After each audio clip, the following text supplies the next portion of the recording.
Salut la team, j'espère que vous allez bien. Aujourd'hui, je vais vous parler certification musicale. Alors un disque de certification, c'est quoi? C'est en fait une récompense remise à un artiste parce que son album ou son single s'est vendu à un certain nombre d'exemplaires. Et la première distinction qui a été créée pour récompenser cet artiste, vous la connaissez, c'est bien sûr le disque d'or.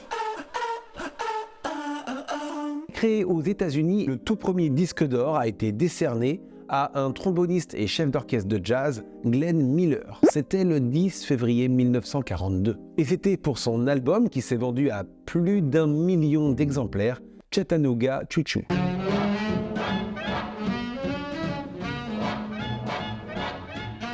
Glenn Miller a donc reçu sa récompense par son label, mais à cette époque, le disque d'or était encore quelque chose d'anecdotique. En effet, durant les années 40-50, c'était les maisons disques ou les labels qui offraient cette récompense à leurs propres artistes pour les féliciter. Ainsi, en France, la première artiste à avoir reçu un disque d'or, c'est Dalida, pour son troisième album, enfin un EP, c'est un mini-album, Bambino. C'est bien que tu l'adores et qu'elle a des jolis yeux. C'est le 19 septembre 1957 qu'elle a reçu ce prix et c'est donc la première artiste en France qui a eu un disque d'or. Et d'ailleurs, pour l'anecdote, c'est aussi la première fois qu'on découvrait une pochette de vinyle avec dessus une photo de l'artiste. Dalida est donc la première artiste à avoir sa photo sur la pochette d'un disque. Oui, parce qu'à cette époque, le disque vinyle à micro-sillon était encore quelque chose d'anonyme. En tout cas, Dalida avait vendu plus de 300 000 exemplaires de Bambino. C'est d'ailleurs pour ça qu'elle a reçu son disque d'or.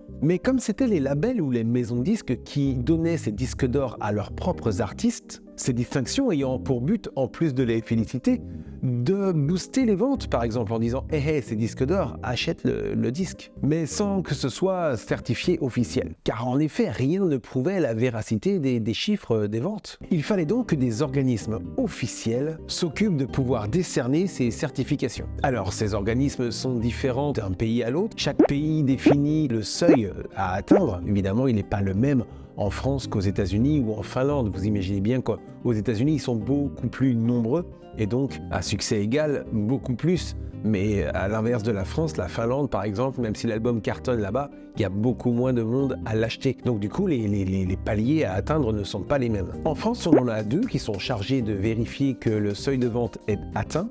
C'est d'un côté le SNEP, le syndicat national de l'édition phonographique, et l'UPFI, ou l'UPFI, l'Union des producteurs phonographiques français indépendants. Et c'est donc à partir de 1973 que le disque d'or est certifié officiel. Alors avant ça, les artistes recevaient une simple certification papier, mais qui fut remplacée par la suite par un trophée que vous connaissez sûrement. Mais si, vous savez, c'est un cadre doré avec à l'intérieur un vinyle, un disque enfermé derrière un plexiglas. Puis d'ailleurs, pour info, le trophée, il est doré certes, mais il n'est pas du tout fabriqué en or. Non, en sortie d'usine, la fabrication de ce trophée ne coûte qu'environ 30 à 150 €. Autant te dire que ce n'a pas été fabriqué avec le précieux métal jaune. Et d'ailleurs, les artistes qui se voient offrir cette récompense la reçoivent en une quinzaine d'exemplaires, qu'il redistribuera généralement à ses équipes, ses musiciens, ses proches, etc. Alors à partir de 1973, donc, pour être disque d'or en France, il faut justifier avoir vendu plus de 100 000 exemplaires de son album. Un seuil qui est descendu à 75 000 exemplaires entre 2006 et 2009 et qui a été revu une fois de plus à la baisse à partir de 2009 puisqu'il est aujourd'hui de 50 000 exemplaires vendus. Mais les artistes peuvent recevoir un double disque d'or. Et à ce moment-là, tu multiplies simplement les chiffres par deux. C'est-à-dire qu'aujourd'hui, si tu vends 100 000 exemplaires, à l'époque tu étais disque d'or, aujourd'hui tu es double disque d'or. Puis en 1980, on a inventé le disque de platine. Et là, au début, il récompensait les albums qui étaient vendus plus de 400 000 fois. Un nombre qui a également été revu à la baisse aujourd'hui avec 100 000 exemplaires vendus. Ouais, donc si je résume, quand tu es double disque d'or aujourd'hui, 100 000 ventes, eh bien en fait tu es disque de platine. Tu suis toujours. Alors bien sûr, on a aujourd'hui le double disque de platine, plus de 200 000 ventes. On a le triple disque de platine, plus de 300 000 ventes. Et en 1988 est arrivé le disque de diamant. Pour l'obtenir, en 1988, il fallait justifier de 1 million de ventes d'albums. Aujourd'hui, c'est la moitié. Le disque de diamant, il te faut faire 500 000 ventes. Et vous l'aurez compris, il y a le double disque de diamant, plus d'1 million de ventes. Il y a le triple disque de diamant, 1,5 million de ventes. Et à ce jour, depuis les 20 dernières années, il n'y a eu que 2 albums qui ont dépassé ce palier. C'est d'un côté Kenji avec son album du même nom, Kenji. Et Mon pays c'est l'amour de Johnny Hallyday. Et si tu dépasses les 2 millions de ventes, tu es quoi? Tu es quadruple disque de diamant. Et ça, depuis 20 ans, il n'y a qu'un artiste qui a réussi à le faire. C'est Stromae avec son album Racine Carrée. Alors oui, je vous le disais, le seuil diminue d'année en année. Et s'il fallait atteindre les 100 000 ventes pour être disque d'or en 1973, aujourd'hui il ne faut atteindre que 50 000 ventes pour être disque d'or.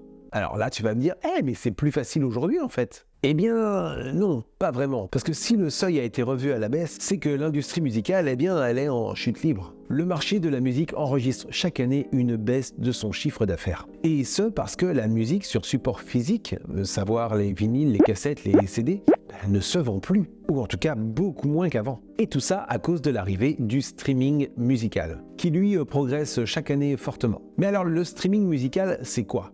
Streaming, ça vient du mot stream, c'est de l'anglais et ça veut dire flux ou courant. Et si certains d'entre vous pensent qu'il s'agit des téléchargements sur Internet, il n'en est rien. Non, c'est juste le fait d'écouter de la musique sur un ordinateur ou sur un téléphone portable, mais une musique qu'on n'a pas téléchargée, qui ne nous appartient pas, qu'on ne possède pas physiquement. Elle est hébergée ailleurs sur une plateforme, comme Spotify, Deezer, Apple Music, Amazon, et il y en a des tas. Pour en profiter, il suffit de s'inscrire, alors ça peut être gratuitement, tu t'inscris gratuitement, et tu acceptes en échange d'avoir de la publicité entre chaque chanson que tu écoutes, ou alors tu payes un abonnement mensuel, et là tu peux écouter toute la musique que tu veux, sans pub.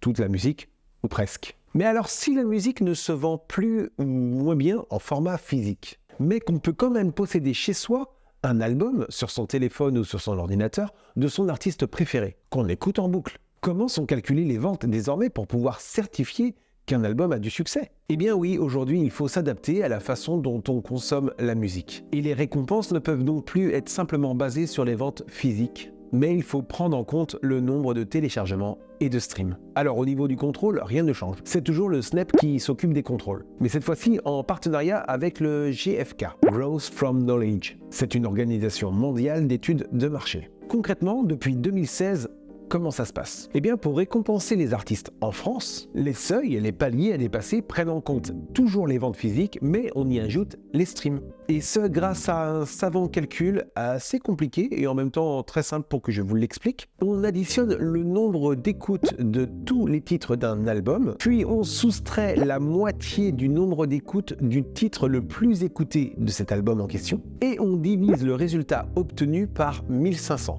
On obtient donc un nouveau nombre qu'on appelle l'équivalent vente. Et cet équivalent vente est ensuite ajouté aux ventes physiques pour obtenir un total qui sera le chiffre officiel pour déterminer la certification. 50 000 pour être disque d'or, 100 000 pour être disque de platine et 500 000 pour être disque de diamant. Alors qui détient le plus d'albums certifiés à travers le monde? Eh bien d'après le Guinness Book des records, ils ne sont que 4 artistes ou groupes à avoir dépassé les 335 millions d'exemplaires vendus. Les Beatles, Elvis Presley, Michael Jackson et Madonna. Et le plus gros vendeur de disques de ces 4 artistes, c'est Elvis Presley, qui serait d'ailleurs le seul, alors je dis serait parce qu'il est très difficile d'avoir des chiffres précis, des ventes de tous leurs albums cumulés dans tous les pays du monde, mais Elvis Presley serait le seul à avoir dépassé le milliard de ventes d'albums à travers le monde. En France, le champion des disques d'or, c'est notre Jojo national. Ouais, Johnny Hallyday. Il a vendu des millions d'albums et il a obtenu de nombreuses récompenses, dont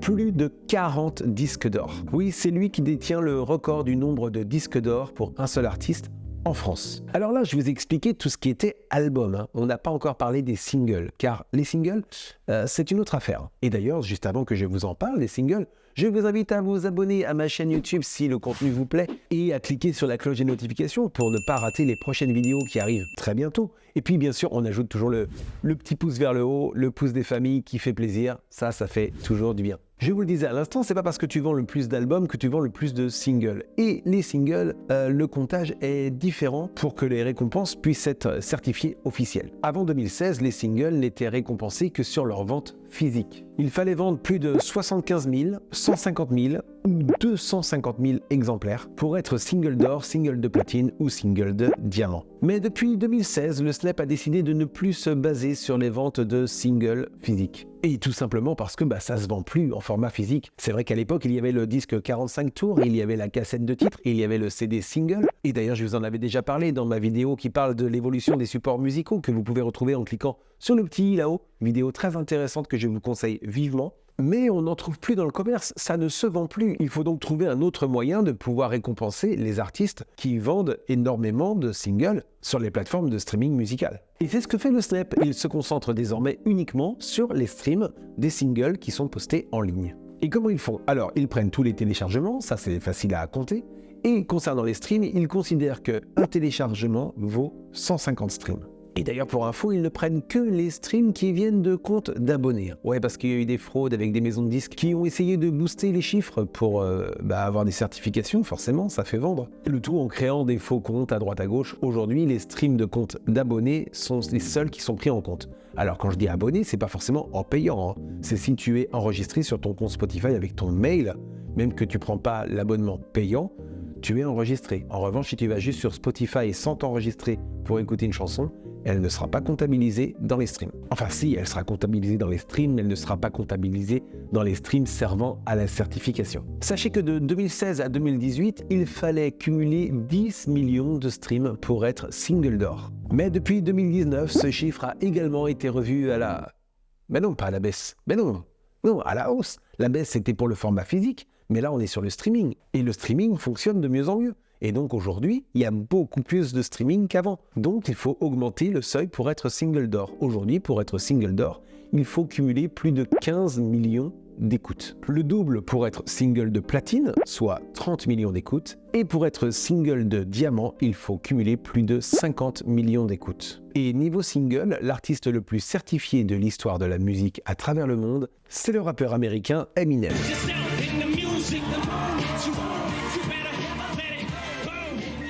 C'est lui qui a le plus de singles certifiés officiels, c'est-à-dire qui ont atteint un palier. Disque d'or, de platine, de diamant. En France, c'est aussi un rappeur qui s'appelle Ninho.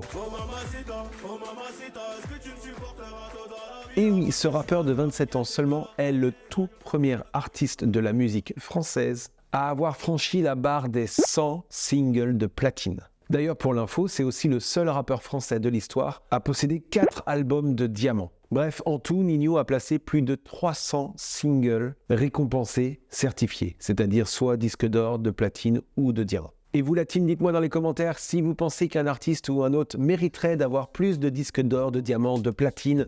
Dites-moi aussi qui pourrait dépasser, par exemple, Stromae avec ses plus de 2 millions de ventes d'albums. Qui pourrait dépasser notre Jojo national en termes de disques d'or? Je suis très curieux de vous lire dans les commentaires. Quant à moi, je vous dis à très bientôt pour une prochaine vidéo. Parce que c'est quoi qu'on veut? C'est ça qu'on veut.